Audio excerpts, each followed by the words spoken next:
This is how to do cabin air filter in 2012 Mazda 5.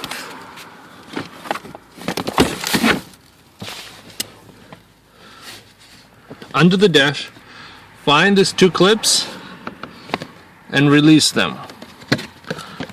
Gives you a little bit more working room. This is where it's located, right there. You need to disconnect the two connectors.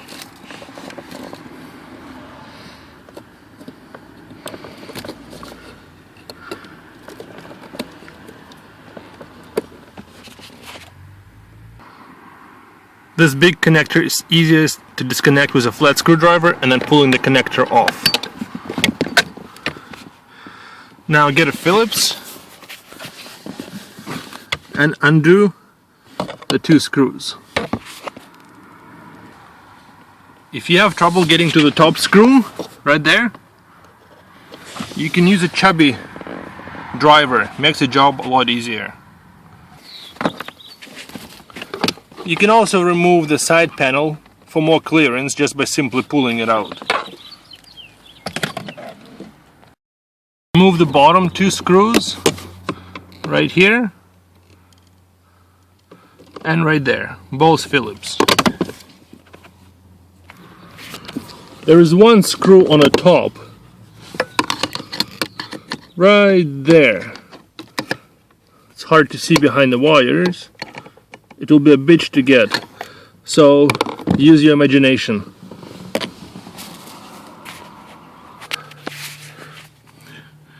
As you can see, I used a chubby driver and it did come out, but slowly. As soon as you release all three screws, the door comes off and you can slide out the air filters. 1, 2. Remember how they were positioned.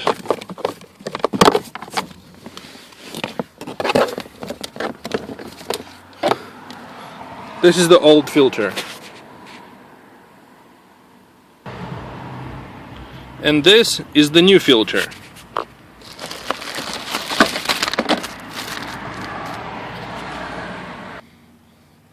As you can see, the filters are different. One has foam on it, one has nothing. So make sure you align them the same way the old ones came out. Now you just have to slide them back in. You'll notice that both filters have this channel that they lock into, like that, when you slide them inside the car. It's a little hard to fill the filters going in because you have to use both of your hands to hold the top one in place and to slide the bottom one in.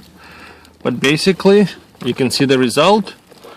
You can see there's a channel right here, so when you hold the top one in, make sure the bottom one goes inside the channel and it pretty much easily pushes itself back in. Now that you're done, put the door back on, put the top and bottom screws in, plug the electrical connectors in.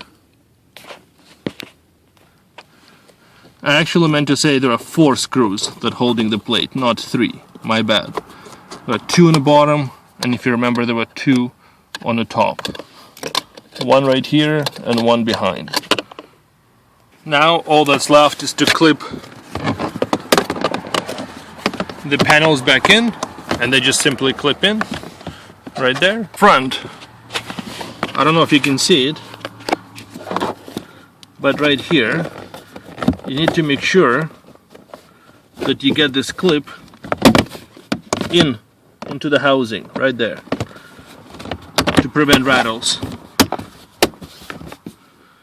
That's it. Put the top panel back in and you're done. Total start to finish was about 15 minutes, and now we're done, and we have the old filter here. It doesn't actually look too bad, but it's been 2 years and I'm allergic to some dust and summer is coming, so I thought it would be a good time to replace it. And this is what I used from Amazon. It's a TYC brand, and I think this is the part number.